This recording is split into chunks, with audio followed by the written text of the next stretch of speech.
Hello, everyone. This is Huzaifa Ali from Ecommerce Success Pakistan. And today I have got this amazing guest. She is Lesley Hensell, right? I'm sorry. Hensell, Lesley yes. Hensell. Okay, cool. Lesley Hensell. So Lesley represents Riverbend Consulting, and she helps people with Amazon suspensions, the all-time horrific topic of every Amazon seller. And she is the one who helps people in by providing her experience and the services. So Lesley, how are you? I'm great. Thank you. And thank you for having me on the podcast. Of course, of course. Thank you so much for taking out the time. So Lesley, I would like you to tell us about yourself, your background, how you started with Amazon and how you came up with this idea of helping people with suspension and stuff like that. Like something from the beginning and moving on to this current stage. Sure. So my career background is in consulting with small businesses. I spent many years working with small businesses in more traditional retail areas and service companies and B2B. And then about 11 years ago, I started selling on Amazon as a side gig. I thought it would be something fun. FBA was pretty new here in the States at the time, so you could ship it all away and it would sell and you wouldn't have to ship it yourself. Very exciting. So I thought it was just a fun way to make some extra money. And then with some different career changes and family changes over time, there were a few years where it was my full-time gig. And back then it was like the Wild West, and I was doing retail arbitrage and then online arbitrage and all the things and learning everything there was to know about being a seller. And it then interacting with some seller communities like your community, meeting people in groups here in the US, going to conferences, and running into people who were suspended by Amazon. Their account had been suspended, their ASIN had been suspended. Back then, it was mostly account suspensions, and they didn't know what to do and didn't know how to write a good plan of action. So that's where my original career background as a business consultant kicked in.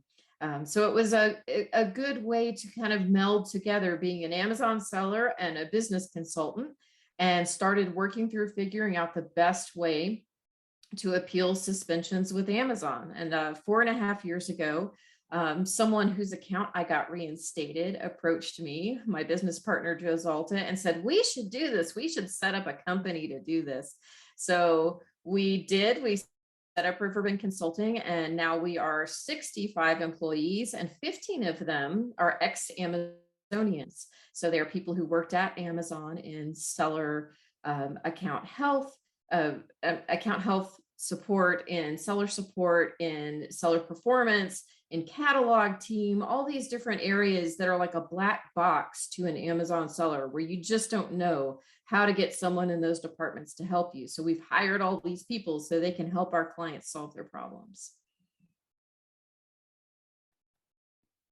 Oh my goodness. So 65 people. Wow. You must be handling like, I mean, can you tell me like how many clients do you get on daily basis or just an average? So I mean, 65 is a big number, having a team like that.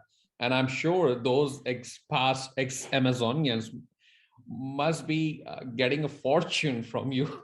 So it's not easy to, yeah. They're really great people. And you know what's really fun is working at Amazon is not a nice place to work. It's very challenging. They're very demanding. The hours are terrible. The expectations are high. It's very stressful, even though the substance of our job every day is stressful because our clients are upset, and reasonably so.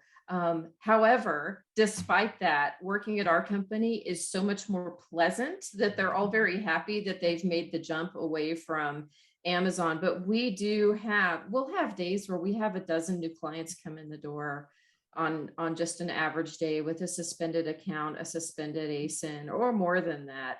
And then a lot of our clients are monthly clients. So we work with some of the largest sellers on Amazon who pay us a monthly fee, and we will help them with all the ASIN suspensions that they have, or or with the hard ones, some of them have many ASIN suspensions a month. So they'll handle the easy ones in-house, and then they flip the hard ones over to my team. Cool. That's good to know. So tell me about how is your success rate in terms of getting the clients reached? I mean, I'm talking about accounts suspension for now. So how is the success rate in your company for these clients? So it's very different depending on the type of suspension. If you're suspended for inauthentic or condition, expiration, things along those lines, we get back almost all the accounts that we work on, unless Okay. someone has some bizarre history where it's their fifth time around and Amazon just isn't having it anymore. Where it gets more difficult is we do take the harder cases that some of our competitors won't. We'll take code of conduct, forged documents, things along those lines are a little more iffy. We've gotten really good at forged documents, I'm very happy to say, through a lot of trial and error. So most of those are coming back these days. It's code of conduct that is the really tough one. Because in some of those cases, what the seller has done, Amazon just will not allow them to sell again. So we may appeal and go everywhere we know to go, but Amazon's just not gonna have it. Another example is review manipulation. The first time you're suspended for that, we're going to get you back on the platform. The second time, we're going to tell you straight up, you're not getting back. And if you say, please appeal anyway, we'll try, but the chances are pretty low. Agree. So according to my experience, because the community I have, as I said, we usually do just wholesale FBA. I do not encourage people for private label and drop shipping. So the reason with private label, because according to Pakistan's mindset and the way the people think here, I think it's more riskier for them to invest such amount of money in a private label business. Instead, they would do wholesale FB and they can start with a smaller investments. My question to you is, how easy it is for you to get the account back when it comes to drop shipping, because Amazon puts your account into deactivation and asks for invoices when the people are doing retail arbitrage and drop shipping stuff. So I have seen some people producing fake invoices, but it just doesn't work. I don't really recommend anyone doing it, but still, people do it. What do you think about that? How do you get such accounts back in such situations? So it depends on the type of drop shipping you're talking about. If someone has a traditional wholesaler drop ship relationship with Walmart to Amazon. Okay, Walmart. Those are much more difficult because those are in violation of Amazon policy. So Amazon doesn't want people to do retail drop shipping for a lot of reasons. People receive the package and it says Walmart. It's got an invoice in it that is less than the price the person paid, so they're not happy. And it does become very challenging because you don't have invoices at hand. So I will tell you, you are much better off trying to get reinstated by confessing and explaining what you were doing than by faking invoices. If you fake an invoice, they're done with you. If they figure out that you were drop shipping and you sent them a fake invoice, no, they're not going to have anything to do with you if they figure out it's fake, right? You're actually much better off telling them, I was using this business model. Now I see that I'm not supposed to use this business model. I won't. Here's some invoices from a new supplier that I'm using. Please reopen my account. They're a lot more likely to release your funds, which is the big deal with drop shipping, right? They're a lot more likely to release your funds if you do that.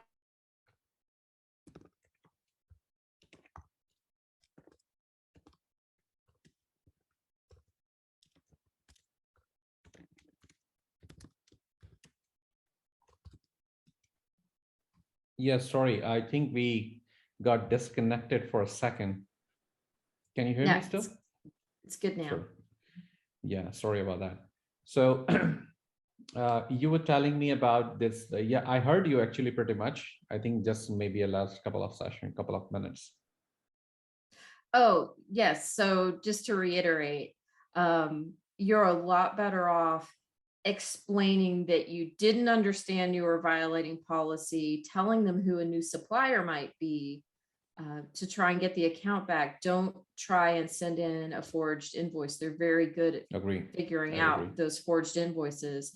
Because the important point with these dropship accounts is Amazon does reserve the right to permanently hold funds if they determine that you're doing retail drop shipping. So you've got to convince them, oopsie, I'm not going to do that again. Here's a different supplier. Please give me my money. Really is what it comes down to. And if you forge the documents, they're not going to give you your money. Agree. I mean, I have seen many kind of sellers because as I said, I do preach. We have a few thousand students already on the platform, and they have been doing all these businesses, including wholesale, FBA, private label, and drop shipping. So I see all these stories. I mean, they come for help, but they come after faking the documents. Right. When Amazon has already rejected, Amazon realizes, Amazon picks up your fake documents on a heartbeat. And they don't, I mean, I know there are ways to still, surpass it, but it's just quite difficult. So a majority sellers who don't understand the minor technical nitty-gritties, in this, they fail. And then they come, okay, now Amazon is not accepting my documents and blah, blah, stuff like that. Anyways, so tell me about what kind of suspension clients you get the most in today's time. Like what kind of suspensions you get the most? So we're seeing a lot of condition suspensions right now on the ASIN level, lots and lots of condition. And those sometimes relate to expiration too. Even though they don't call it condition, it's really because of complaints for goods being expired. On the account level side, we've seen a huge uptick in these code of conduct suspensions. It's not the most of what we get, but if you're looking for trends, wow, we've seen a lot more of those. And what's particularly difficult is they don't tell you what it's for. They just send you the text from section 3 that says things like treat other sellers fairly, treat customers fairly, and treat Amazon fairly. And then it's up to you to figure out how you didn't do that. And honestly, some of them are false positives. We've had several lately that we've helped people appeal. And what we do is we, in a very friendly way, put our clients through the ringer. We ask them every single possible question that could fall under code of conduct. Everything. Have you ever done this? Have you ever done that? All the bad things that you can do, right? And by the end, I know they feel like they've been interrogated by the police for an hour, but we just have to make sure, because if you did something and you don't admit it, then you're not going to come back. You have to tell what you did. So we ask them all the questions and then build some kind of an appeal. And we've had a whole bunch of them that got reinstated on the first try. So we think that they're over enforcing somehow. There's something going on, that the algorithm is wrong and they're over enforcing on. So lots of those, they are picking up on forged documents better and over enforcing on that as well. We have several clients who did not submit forged documents and Amazon says they did. So we have to push back on that. And then of course, the perennial favorite, the most suspensions of all time, always, is inauthentic. It's always going to be inauthentic. And that's what they enforce on most at the account level.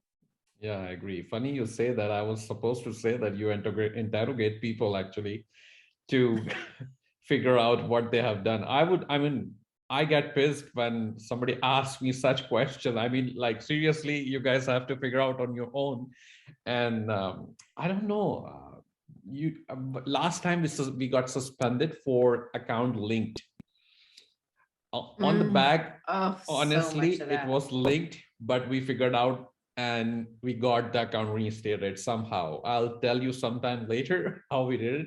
But yeah, tell me about that. How is your experience with that? What happens exactly when Amazon picks up the linked accounts, and how do you get resolved with that? So Amazon uses their algorithms to detect linked accounts. And because of that, there are lots of false positives, because algorithms are not people using judgment. Right. And unfortunately, the frontline investigators at Amazon, and especially the people on the very front line who were reviewing what the algorithm said before they hit yes, suspend, or don't suspend, they tend to believe that the algorithm is correct and they're afraid of Mm. overruling it. So Amazon can connect your account to someone else's account based on dozens and dozens of factors. They are not supposed to suspend based on one, but sometimes they do. And it can be things like you use the same prep center, so it's got the same address, or you have your returns, especially if you're overseas. You have your returns removed to some prep center or other 3PL, and they'll link that address as though they don't understand that it's a service company that lots of people use. They will link based on addresses and credit cards, even based on the footprint of your computer, which is why a lot of people will use separate computers and IP Yes. addresses. It can be this wide range of things. What is very frustrating is that when it is a false positive, and they might give you the first three letters of the name of the account they've linked you to, sometimes they give you the full name now of the account you're linked to. And you can say to them, I have no idea who that is. I've never heard of that account. And the answer is sorry, we may not reply again. You're suspended Yeah. forever and ever.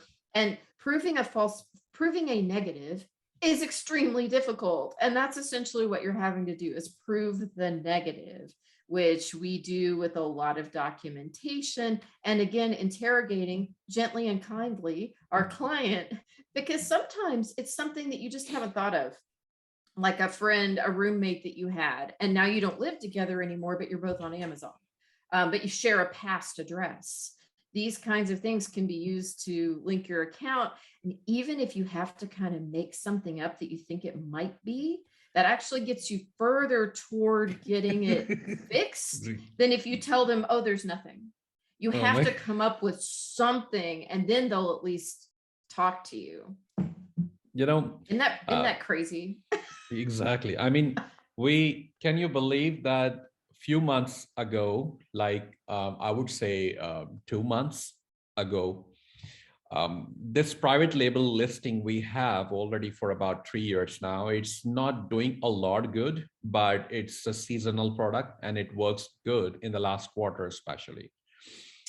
Previous year, it did very well in terms of sales. So we ordered even larger stock this year. We invested about $18,000 in this one product. And I sent this inventory from China. I ordered it and paid them and all that stuff. And guess what? The account is suspended for linked situation, the same thing. And the reason happened was because this was the US account, and the UK account got brand registry permission from my previous account that was already suspended. So Amazon picked up this account. Okay, you know what happens? The brand registry permission was given to the UK account.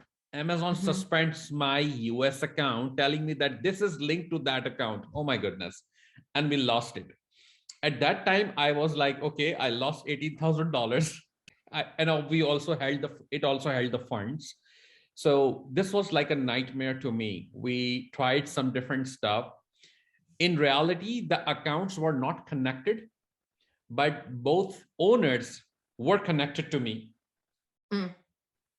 So because that's why I got the previous owner to give the brand permissions to the new owner. That's what. I mean, Right. like we had to go through some nightmares, but we got it back. So It's just insane. It's yeah, so frustrating and upsetting, and you lose a lot of time. exactly. And especially when you're dealing with the UK, like anyone who thinks that seller support and seller performance in the US is frustrating hasn't dealt with it in the UK and the EU and Canada, where it's like 10 times worse and you can't get anyone to respond to you ever. So yeah. Exactly. I know. That's the nightmare. Yeah. I mean, I don't get it. Like the company like this, like $1 trillion company, it's like an industry itself. Mhm. and they don't have seller support system to at least answer the questions in like every time we get response from the robots. We reviewed your appeal and it's not we do not have enough information to reply or reinstate. I mean, bullshit, so you are done. Yeah, so there's a couple of more questions I have for you, and then I will let you go. So tell me about what are the key points for any plan of action that you think work the most? I mean, anything that is common that you can share about it. Absolutely. So it needs to be written in plain language that's easy to read and understand. So before you submit it, have someone else read it. Have a friend, a family member, someone who doesn't even understand Amazon read it and see if they can get through it quickly, because investigators have 5 minutes to review your case and your appeal if you're Right. lucky. So it needs to be easy. It needs to be long enough to really address the issues, but not too long. This isn't a novel. It's not your college thesis. It's not a paper for school. You're telling them the 3 things they asked for, which is, what is the root cause? How did you address the immediate problems? And how will you prevent it in the future? So hit those things, use bullet points, make it easy to digest. As far as pieces of the plan of action that are important, I mentioned earlier, you have to admit something you did, even if you didn't do it. So I'll give you an example. What if you figure out, because returns grading is so bad at the FBA fulfillment centers, what if you figure out that Amazon is reselling open products to people out of your account, right? So it's your own item, you're the only one selling it, and people are saying it's been opened, it's been used, it's a hairbrush with hair in it. Well, obviously that was FBA. That wasn't you, because you didn't Right. send your brand new hairbrushes with hair.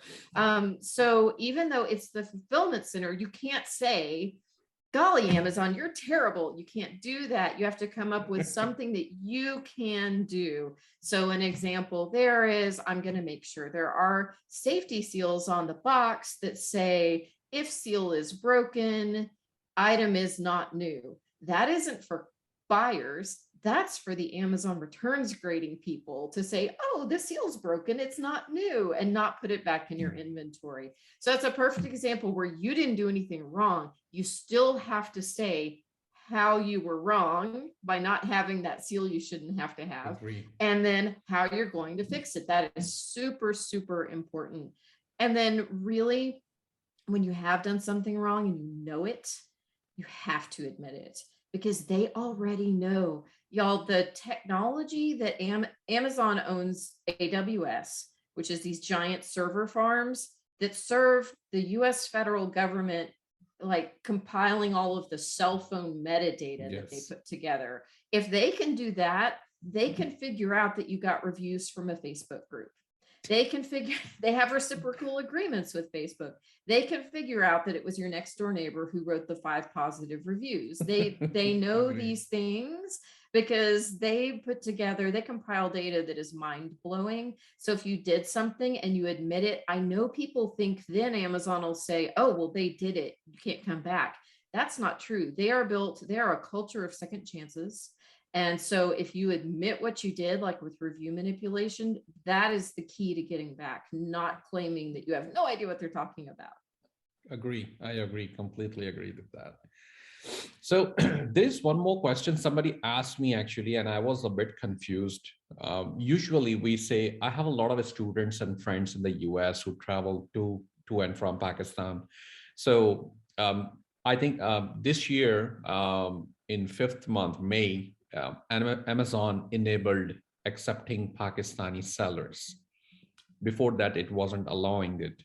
So before that, before this time, we used to tell people from the US or UK or anybody anywhere, we would say, don't use Pakistani IP address when even if you are traveling to Pakistan. So they would use sort of a VPN or proxy service. Now somebody asked me right now, even right now, we discourage people to use Pakistani IP address, especially for the accounts that are made in the US or UK or anywhere outside Pakistan. But somebody asked me, hey, because he was traveling to Pakistan and he asked me the same question. He said, I mean, does Amazon think the sellers can't travel to Pakistan? Is it like is the country in the war state or what? I mean, why can't I log in with Pakistani IP address even now?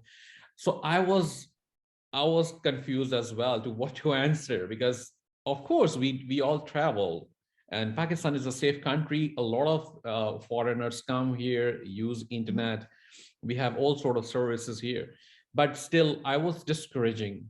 So am I doing it right, or what do you think about it, overall situation? So I really agree with you, Ali. And here's where I would draw the line. If the account was created in the US or the UK, and especially if it was created in the US or the UK, because Pakistani accounts weren't allowed, I would be consistent with having my IP address come from the US or the UK. If the account was actually created in Pakistan originally, then use a Pakistani IP address and you're fine. But Yes. it's not that I think Amazon is going to say, oh, only bad people go to Pakistan. You know, I get how it would feel that way or seem that way. I just want consistency. I don't want to trip any wires at Amazon. So for consistency, I would just use the IP addresses you've been using all along with the VPN. And I'll tell you, when I travel and go overseas, I use a VPN when I look at my Amazon account. I do the same thing. I don't want any kind of fear of an identity theft or or linking me to someone that I don't know. I just like the Right. consistency of staying in that geographic region. Oh, cool. Got it. Got it. Yes, you answered it right. And just tell me something about Walmart. You said you are dealing with Walmart suspensions as well. So how is it going? How long have you been dealing with it? And I mean, I have no idea about the Walmart account level issues, like what people do it, because I don't really work on Walmart. So tell me about it. Sure, we've been working on Walmart suspensions for more than a year.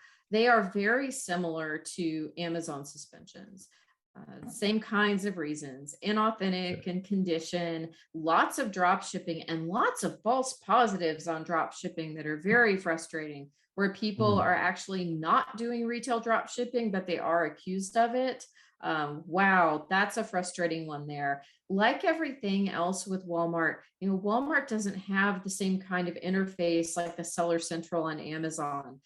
So Right. like everything else with Walmart, it's a little bit frustrating to communicate with them once an account or an ASIN has been suspended. But generally speaking, they're looking for the same kind of plan of action, the same kind of remedies. It's all the same. It almost seems like they hired someone from Amazon to do their risk management because it's almost the same stuff. Oh my And goodness. just like Amazon, if we have a client come in who's already appealed a few times, no one will respond to them, and we do executive escalations just like we do for Amazon, because a lot of our clients have already said, you know, I can appeal this, and appealed 3 or 4 times, and Amazon or Walmart says, we're done with you, we're not going to answer. So then they come to us and we write a new appeal, and then we do all of the executive paths. Same thing. Oh my goodness. That's Mhm. amazing. More of the Yeah. same. Yay. Yeah. I mean, I think it's still fun for you guys to deal in such stressful situations. I can imagine how sellers go into trauma or stress when they have Yes. their money and the whole business relying on Amazon only. I have seen some posts from the Amazon seller support forums.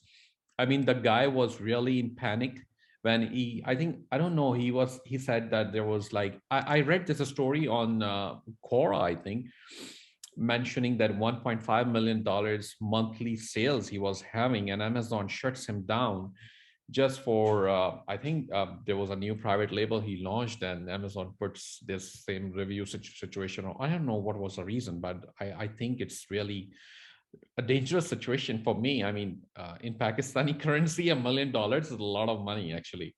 So, Yes, we've had clients who are 8 and 9 figure sellers. Mhm. in the United States who are shut down by Amazon. Wow. And sometimes for things that you wouldn't think they would shut down an account, like variation abuse or something along those lines, or they get warnings for things that you're like, oh my goodness. So they have hundreds of employees, a small family. Oh, we are stuck again. Sorry about that.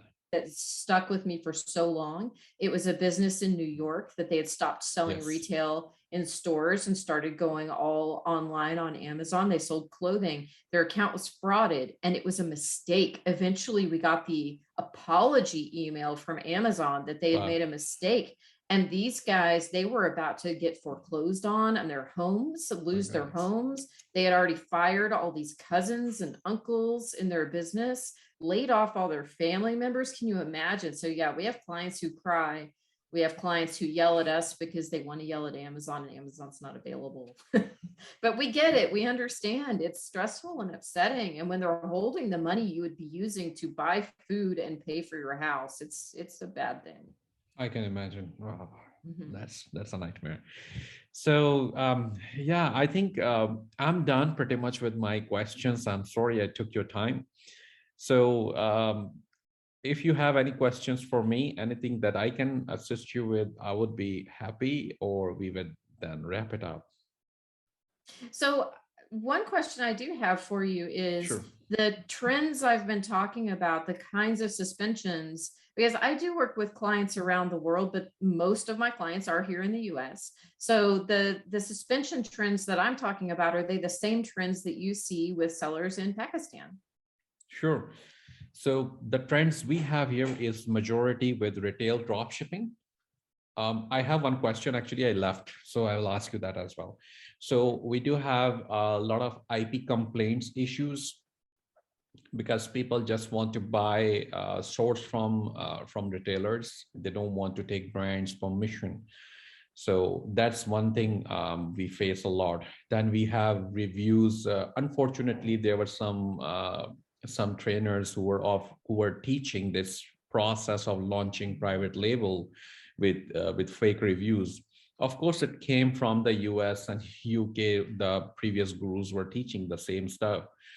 So Mhm. we face this kind of issues, and still some people do this review manipulation stuff in reality. And I can't imagine they risk their large investment, and by then, they do this kind of cheap tactics to launch their products. And I just don't get the idea that how could you risk your investment like 30 to $40,000 in 1 to 2 products, and then you would be violating the policies of Amazon, risking your account and such kind of investment. So yeah, this is what majority we use now. Because I preach Amazon wholesale FBA business model, it is pretty much like almost compliant according to Amazon's seller policies. We get brands permission first to sell the product. It gets difficult. Of course, all brands don't allow it. It gets challenging, but we do try, and we have some convincing resources, some material to help students, the sellers. So they do succeed. And then we also work with a lot of distributors, including the large distributors. We also do cross-border import and export as well. So that helps, because we also, like, for example, I would be have if the brand is not allowing me to sell in Amazon, on Amazon in the US, I would say, okay, no problem. If it's Is it okay if I sell your products on Amazon Canada? The Hmm. brand said, yeah, we don't give a fuck, so go ahead, do it, no problem. So I would Great be happy. idea. Yeah, that's what we do. We do the same thing in the Europe, across the Europe, in UK, from Germany and Spain and Italian brands we sell on Amazon. So this is how we really work. So yeah, the majority of suspensions we face is only not we, the students especially. And like I said, the linked account thing, and Mhm. that most of the time when I saw in the students, it was real. It was not false positive. So what happened was, like I said, when Amazon wasn't available for Pakistani sellers, So at that time, people were using their relatives in the US, in the UK to, just to create the account. So relatives are sometimes some relatives are like 50 years old uncles or maybe aunts. So they wouldn't know 8 years back, the guy created an Amazon account and he forgot. Right. And then he created another account again now for his niece or nephew or whoever in Pakistan. And then the seller here starts crying that I managed to get this account from the uncle, and now this is suspended because of link. So we would actually interrogate a little bit them, and I would ask, okay, check with your uncle, did he ever create this account? And he would go back to him and then figures out, yeah, uncle forgot. The uncle was like sitting in the gas station convenience store and he created the account, he forgot, and he created it again, all this information, and we lost it. So these kind of situations we face. Otherwise, in policy violations, we don't face in Amazon wholesale FBA business usually. Got it. Interesting. Yeah, there are lots of true, like you said, linked accounts as well. And it takes a lot of convincing, but usually most of the time you'll eventually get them back open. But yeah, we have a lot of people here in the States too, who forgot about that account that they used in college to sell their textbooks. Like they literally only created it to sell their old textbooks in college. And then 10 years later, they start up a real business and they're like, oh my goodness, I didn't even think that was a thing. Who cares about my college account? Yeah. True. So there was one thing I wanted to ask you was this IP complaints thing. So I was told about this, a few large drop shipping sellers. And I said, I got my account suspended on IP complaints. But he said, sir, it doesn't happen with the large sellers. Like, for example, if your sales are monthly over $500,000 or maybe even $200,000 a month, Amazon doesn't give a shit to these like few IP complaints only. I said, what happens if the brand files a DMCA? I mean, it's serious. Won't Amazon take any action against you? He says, no, it doesn't give a shit. So I was like, really? Because I haven't done this kind of business in drop shipping. Yes, for wholesale FBA, not for drop shipping. So I wouldn't know if this is for real. So I wanted to ask you, is this for real? I mean, does Amazon really ignore for such sellers, or it doesn't happen? Yeah, I have to respectfully disagree with the guy that you talked to. Sellers of all size are taken down by IP complaints. And especially it can depend on who filed the IP complaints. You might remember about a year and a half ago, there was a big massacre of anyone selling an Apple item or a Samsung item because it didn't matter who you were. I don't care if you were the top seller on Amazon, you were going to get taken down for IP complaints on Apple and Samsung. So sometimes it depends on litigation inside of Amazon, how fast they will pull the trigger. Garmin is another brand that they pulled the trigger really fast. One IP complaint, you've got a big problem. But we've worked with several very large sellers who have been taken out for IP complaints, and sometimes they were bogus complaints. Sometimes they were real but should not have been enforced on because they were actually selling the real item and they got taken down. So being bigger does not protect you on Amazon, I promise. If they see a pattern that they do not, now it might take more complaints than it would on my little account, right? So it would take more complaints against a giant seller to take them down than it would me. However, where they do not have much tolerance is where you don't answer at all. So even if you have a very large account, if you're not answering, if you're not giving them invoices, if you're not even trying to show them that these are valid items, oh, they'll take you down fast. Yes, so you're right. I was talking to Scott, if you know him, from the giant seller Buy Boxer on Amazon. Oh yes, Scott Needham. Scott Needham. So I was talking to him, and he said, I just asked him about this suspension, and he literally cried on that. He said every time Amazon suspends us, I was like, okay. He was at that time. He said he was doing like $60 million a year. I was like, really? You guys get suspended too? He said, yes, of course. Amazon is like keeping an eye on us all the time. So Mhm. terrible. Yes, and his last suspension, I got his account back. Oh, really? He's Yeah, your client? Awesome. he's been very public about saying that. So I'm okay. Usually we don't talk about clients or give names, but he talked to me on his podcast, and we talked about the process Awesome. and how we got his account back. So yeah, I got Good. him back in one appeal letter. It was that was a really Marvelous. good day. Really good day. I can imagine. I can imagine. Perfect. So, Lesley, one last thing, actually, two last things. I'm sorry. So, are you guys maintaining any sort of brand list or something that you think you get the most complaints from for your sellers? Oh, in terms of IP complaints, Yes. typically, or counterfeit. So we don't, and I'll tell you why. We don't put those lists out publicly because it gives a false sense of security to people. So our clients might come back to us and say, but this one wasn't on the list and they complained. And you really can never control that, and things change all the time. So there are Agreed. brands that were really aggressive 2 years ago that have backed off now. So Mhm. that's why we don't put those out publicly. We do have them internally, but internally we all know the caveats. Awesome. I see. Got it. Yes. So yes, this last thing, how is your services in terms of in anyone, if anyone from our community who wants to get in touch with you, how can they do it? I mean, what kind of what is the price range? Of course, I just want them to know what kind of price ranges you charge based on your services, and how can people contact you in terms of getting your codes or whatever services they want. Sure. So the way to reach us is go to riverbendconsulting.com, and we have phone number. We can take international calls. We have a form that you can fill out and we'll reach out to you.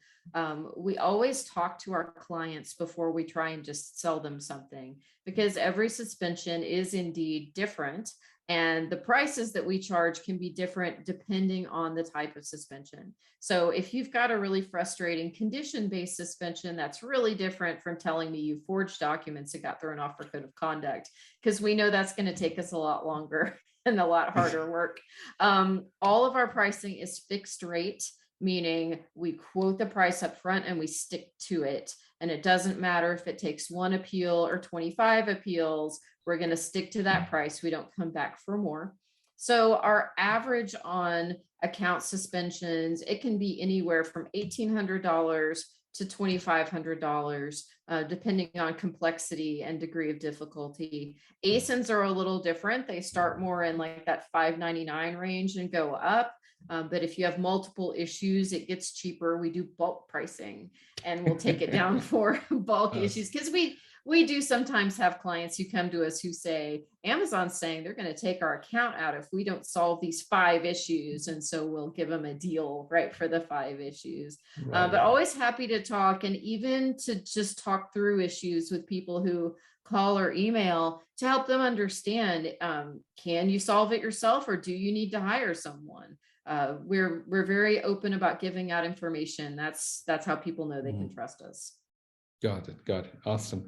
So, Lesley, thank you so much for your time today. I will put your contact details, I mean, the ones you shared in this podcast and the recording for the people, for the members, whoever want to get in touch with you in case they want to hire your services. It was great talking to you. I learned a lot of stuff from you. And I'm sure the audience who is going to watch this session, they are going to learn as well. Once again, thank you so much, and we'll stay in touch. Thank you. This was a lot of fun. And if I can throw one more little thing out there, if you can For also sure. include my LinkedIn, Of course. in the comments. I love when people follow me on LinkedIn. You can ask me questions, I will answer, and I try and put new Amazon content out there to help you learn about what's going on in the world of Amazon enforcement every week. So there's new things to see all the time. For sure. I will put all your contact information in this video recording, and people will be able to follow you. Thanks Awesome. again, once Thank again. you. Have a good day ahead. Bye-bye.